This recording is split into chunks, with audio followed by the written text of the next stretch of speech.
24 दिसंबर 1999 Indian airlines का एक विमान IC-814 काठमांडू से दिल्ली की उड़ान भरता है। तभी प्लेन में बैठे 5 आतंकवादी IC-814 को हाईजैक कर लेते हैं। 7 दिनों तक IC-814 कांधार अफगानिस्तान की जमीन पर खड़ा रहता है। हाईजैकर्स डिमांड करते हैं कि भारत की जेल में बंद 3 आतंकवादी अहमद ओमर सईद शेख, मसूद अजहर और मुश्तक अहमद जरगर को रिहा किया जाए। अब दिन आता है 31 दिसंबर 1999। 7 दिनों बाद भारत सरकार और आतंकवादियों के बीच नेगोशिएशन खत्म होता है और 3 टेररिस्ट के बदले सभी भारतीय पैसेंजर्स और क्रू को सही सलामत भारत वापस भेज दिया जाता है। इस हाईजैक में एक भारतीय पैसेंजर की कैजुअल्टी भी होती है। हाल ही में हाईजैक से जुड़ी एक web series IC-814 the Kandahar hijack Netflix पर रिलीज हुई। सीरीज में 5 आतंकवादियों के नाम पर विवाद छिड़ा, पर असल में ये मंजर कैसा था? IC-814 में उन 7 दिनों का डरावना माहौल, ये कहानी कभी नहीं भूली जाएगी। देहरादून की रहने वाली डॉक्टर अनीता जोशी भी इस विमान में सवार थी। उन्होंने IC-814 का खौफनाक मंजर याद करते हुए क्या क्या बताया, सुनिए। एक कॉन्फ्रेंस अटेंड करने गए थे दिल्ली से काठमांडू। 3 दिन की कॉन्फ्रेंस थी और कॉन्फ्रेंस ख़त्म होने के बाद में हम लोग लौट रहे थे। वैसे ही 3-4 घंटे फ्लाइट लेट डिले थी, किस वजह से थी वो मैं नहीं जानती। टेक ऑफ के बाद में एज़ यूजुअल होता ही है कि हिमालयन पिक्स और वो सब हम लोग देख रहे थे। अचानक 10 से टेक ऑफ के 15-20 मिनट बाद या आधे घंटे बाद में 2 बंदे बिज़नेस क्लास से दौड़ते हुए इकोनॉमी की तरफ आए और उन्होंने कहा कि come on you all have been hijacked. मेरे को लगा कल क्रिसमस है, तो यंग बच्चे थे वो दोनों। मैंने कहा क्या पता कॉलेज गोइंग बच्चे हैं, कुछ ड्रामा या कुछ चल रहा हो। फिर हम बाहर को देखने लगे, अपने जैसे एज देख ही रहे थे। 5 मिनट बाद में वो फिर ज़ोर से चिल्लाए कि आप लोगों को समझ में नहीं आता है कि आप लोगों को हाईजैक कर लिया गया है।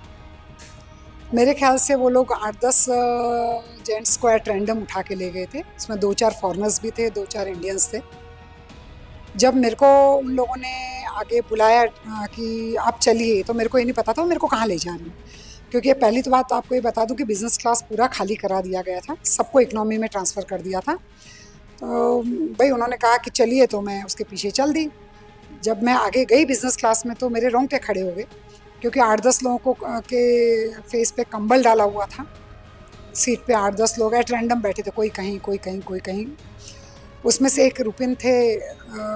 रुपिन को जब उन्होंने कहा कि मैडम इसकी थोड़ी ड्रेसिंग कर दीजिए, तो मैंने एकदम चिल्लाते हुए कहा, मैंने कहा आपने इसका क्या किया? और दूसरा क्वेश्चन उन्होंने कहा गलती से ज़्यादा कट गया। मैंने कहा आप लोग पाकिस्तानी हो? उनके चीफ ने हंसते हुए कहा कि मोहतरमा आपको डर नहीं लगता कि हम हिंदुस्तानी कश्मीरी हैं, कि आप डरती नहीं हैं? मैंने कहा सर क्या कर लोगे आप? जैसे इसको मारा मेरे को मार दोगे। शायद मैं ज़िंदगी में कभी ना भूल पाऊँ उस दहशत को। और रुपिन के ठीक बाद में शायद सतनाम का नंबर था, एक आध घाव उसको भी किए थे। पर हो सकता है मेरी बात का असर बोलिए या उनको क्या लगा, वो तो प्रेशर बिल्डिंग कर रहे थे ना, जो मेरे को पता है। सर मेरे को उन्होंने ओपनली कहा था कि मैडम आप उतर सकती हैं, आप उतर सकती हैं। मैंने 1 सेकंड लिया, मैंने कहा कि मेरी एक रिक्वेस्ट है, मेरे साथ मेरी फ्रेंड है पीछे। मैंने कभी भी 8 दिन में उनको ये डिस्क्लोज़ नहीं किया कि मैडम के हस्बैंड IAS हैं, क्योंकि मेरे को पता था कि उनको एक बंदा काफ़ी है। हम सब गाजर मूली थे, उनको कोई एक की पर्सन, एक VVIP मिल जाता तो उनको कभी डिस्क्लोज़ नहीं किया। मैंने कहा मेरी फ्रेंड है जो मेरे साथ कॉन्फ्रेंस में गई हैं, क्योंकि मेरे दिमाग में आया कि मैं तो उतर जाऊं, पर मैम रहेंगी और मैं दिल्ली जब जाऊंगी तो सर मेरे को पूछेंगे अनीता मंजुला कहाँ है, तो मैं क्या जवाब दूंगी? तो मैंने दिल में सोचा कि ठीक है, बचना होगा तो बचेंगे, नहीं बचना होगा नहीं बचेंगे। तो मैंने उनको कहा कि मैं भी नहीं उतरूंगी।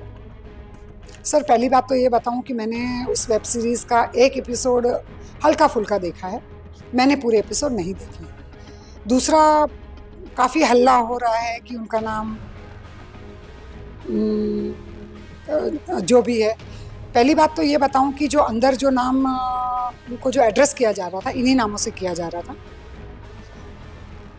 व्यक्तिगत अगर आप मेरे से पूछें तो मेरा ये कहना है कि पहली बात तो ये कहूँ कि हाथ जोड़ के due respect to Netflix, the director, producer, whoever, लेकिन शायद मैं एक हिंदुस्तानी हूँ, तो ये कहना हमारी ये मॉरल बाइंडिंग बनती है कि लोगों की भावनाओं को आघात न पहुँचे।